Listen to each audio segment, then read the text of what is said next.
Zion வேதாகம ஆய்விற்கு அன்போடு கூட இயேசு கிறிஸ்துவின் நாமத்தில் உங்களை வரவேற்கிறேன். இன்று தினத்திலும் ஏசாயா தீர்க்கதரிசன புஸ்தகம் அதிகாரங்கள் 34 முதல் 36 அதிகாரங்களில் உள்ள வசனங்களை தியானிக்க சர்வ தேவன் நமக்கு கிருபை பாராட்டுவாராக.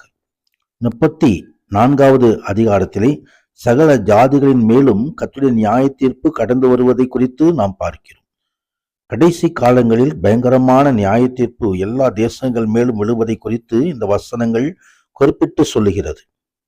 எல்லா பாவத்துக்கும் புரட்சிகளுக்கும் எதிரான தேவ கோபத்தையே இது காட்டுகிறது.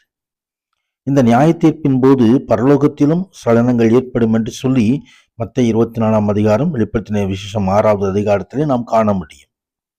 இது பூமியில் தேவனுடைய ராஜ்யத்தை ஸ்தாபிப்பதற்கு இயேசு கிறிஸ்துவானவர் இவ்வுலகத்துக்கு திரும்பி வருவதுடன் தொடர்புடையதாக வெளிப்படுத்தின விசேஷம் 19ஆம் அதிகாரம் மற்றும் 20வது அதிகாரங்களிலே சொல்லப்பட்டிருக்கிறது. இக்காலத்தில் தேவனுடைய வழியை தேசங்கள் பரியாசம் பண்ணி தள்ளிவிட்டாலும் தேவன் குறிக்கும் ஒரு காலத்தில் மகா உபத்திரவும் நியாய தீர்ப்பும் அவைகள் மேல் வரும் என்பதிலே இந்த பகுதிகளெல்லாம் நமக்கு கற்றுத்தருகிறது. கர்த்தர் மகிமை உண்டாவதாக. தொடர்ந்து கர்த்தர் பழிவாங்கும் நாளை குறித்து, சீயோனுடைய வழக்கு நிமித்தம் பதிலளிக்கும் வருஷத்தை குறித்து எழுதப்பட்டிருக்கிறது. தமக்கு பகைவர்களான ஏதோமியர் மேலும் கீழ்ப்படியாத தமிழ் மக்கள் மீதும் வரும் தண்டனைகளை குறித்து தேவன் இவ்விடத்திலே சொல்வதாக தோன்றினாலும் ஏசாயா தீர்க்கதரிசி மனம் திரும்பாத மக்கள் மேல், அதாவது தேவனுடைய வார்த்தைக்கு செவி கொடுக்காத மக்கள் மேல் வரக்கூடிய நியாய தீர்ப்பை குறித்து உறுதியாக சொல்வதை நாம் பார்க்கிறோம். கர்த்தர் மகிமை உண்டாவதாக. நாம் கர்த்தருடைய புஸ்தகத்தில் எப்படி வாசிக்க வேண்டும் என்பதையும் இந்த பகுதியை நமக்கு சுட்டி காட்டி, கர்த்தருடைய புஸ்தகத்தில் தேடி வாசியுங்கள், இதில் ஒன்றும் குறையாது, இதில் ஒன்றும் ஜோடி இல்லாதிராது. அவர் கர்த்தருடைய வாய் இதை சொல்லிட்டு அவருடைய ஆவி இவைகளை சேர்க்கும். பரிசுத்த ஆவியானவர் தான் இந்த வேத புத்தகத்துக்கு மூல காரணம். அவர் தாமே இந்த புத்தகத்தை நமக்கு வெளிப்படுத்துகிறவர். அவருடைய உதவி இல்லாமல் வேத புஸ்தகத்தை நாம் படித்தால் அது உபயோகமற்றதாய் போய்விடும். 35வது அதிகாரத்திலே மீட்கப்பட்டவர்களின் ஆனந்த களிப்பை குறித்து நாம் பார்க்கிறோம். துன்மார்க்கரை அழிப்பதின் மூலம் வரும் நியாய தீர்ப்பை குறித்து முந்தைய அதிகாரங்கள் கூறப்பட்டுள்ள நேரத்தில் இந்த அதிகாரத்தில் பூமி செழித்து குலுங்கி நீதி நிமித்தமாய் தேவ மக்களுடைய களிப்பின் மத்தியில வெளிப்படுகிறதான தேவ மகிமையை பிரதிபலிக்கிறது. தேவனுடைய மீட்பின் நாளை குறித்து கூறப்பட்டுள்ளது. இந்த சம்பவங்கள் படிப்படியாக நிறைவேறும் என்பதை இவ்வதிகாரம் கூறுவதுடன் இந்த சம்பவங்கள் இயேசுவின் முதல் வருகையில் ஆரம்பித்து அவருடைய 2ஆம் வருகையில் முழுவதும் நிறைவேறும் என்பதை நாம் வெளிப்படுத்தின விசேஷத்திலே காண முடியும். கர்த்தர் மகிமை உண்டாவதாக. உங்கள் தேவன் நீதியை சரிகட்ட வருவார் என்று சொல்லி 4வது அதிகாரத்திலே மனம் பயிர்களை பார்த்து நீங்கள் பயப்படாதிருங்கள், திடன் கொள்ளுங்கள், இதோ உங்கள் தேவன் நீதியை சரிகட்டவும் உங்கள் தேவன் பதில் அளிக்கவும் வருவார், அவர் வந்து உங்களை ரட்சிப்பார் என்று சொல்லுங்கள். கர்த்தர் மகிமை உண்டாவதாக. ஆம், மீட்கப்பட்டவர்கள் பாவத்திலிருந்தும் சாபத்திலிருந்தும் மீட்கப்பட்டவர்கள் ஆண்டவருடைய சந்தோஷத்தை சமாதானத்தை பெற்று அதன் மூலமாக வெளிப்படுகிறதான காரியங்கள் இங்கே வெளிப்படுத்தப்பட்டிருக்கிறது. கர்த்தரால் மீட்கப்பட்டவர்கள் திரும்பி ஆனந்த களிப்புடன் பாடி சீயோனுக்கு வருவார்கள். நித்திய மகிழ்ச்சி அவர்கள் தலைமையில் இருக்கும். சந்தோஷம் மகிழ்ச்சியும் அடைவார்கள். சஞ்சலம் தவிப்பும் ஓடிப்போம்.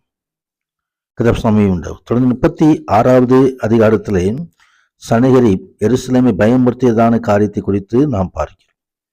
எசேக்கியா ராஜா, அது 2 ராஜாக்களின் புஸ்தகம் 18வது அதிகாரத்திலிருந்து 20ஆம் அதிகாரங்களில் வசனங்களை அடிப்படையிலே இங்கேயும் இந்த 36ஆம் அதிகாரம் முதல் 39ஆம் அதிகாரங்களில் உள்ள வசனங்களும் அதே போலவே இங்கே கொடுக்கப்பட்டிருக்கிறது. சமீபம் உண்டாவதாக. எசேக்கியா ராஜா தேவனுக்கு பயப்படுகிற ஒரு யூதா ராஜாவாக இருந்து தேவனை நம்பி அவரை சேவித்ததை நாம் 2 ராஜாக்களின் புஸ்தகத்திலே பார்க்க முடியும். அவரது 14 வருடத்திலே கிமு 701 அசிரிய மன்னனான சனகரிப் எருசலேமை கைப்பற்ற யூதாவை முற்றுகையிட்டதை நாம் அறிகிறோம். சமீபம் உண்டாவதாக. சனகரிப்பின் படைத்தளபதியான ரப்சாக்கே யூத ஜனங்களின் தேவ நம்பிக்கையை குலைப்பதற்காய் பொய் வாக்குவாதம், சோர்வடை செய்யும் பேச்சுக்கள், இவற்றால் அங்கே ஆண்டவருடைய ராஜ்யத்துக்கு விரோதமான காரியங்களை சொல்லுகிறதை நாம் பார்க்கிறோம். ஒரு கேள்வியை வைக்கிறார். 20வது வசனத்துல ஒரு கேள்வியை வைக்கிறார். இதோ சமாரியாவை என் கைக்கு தப்புவிப்பதுண்டோ, எருசலேமை என் கைக்கு தப்புவிப்பாரோ என்று சொல்லி இங்கு கேள்விகள் வைக்கப்படுகிறதை நாம் பார்க்கிறோம். கர்த்தரால் யூதரை தனது இராணுவத்தின் படியிலிருந்து தப்புவிக்க இயலாது என படைத்தளபதி ரப்சாக்கை கூறி கேலி செய்ததை பார்க்கிறோம்.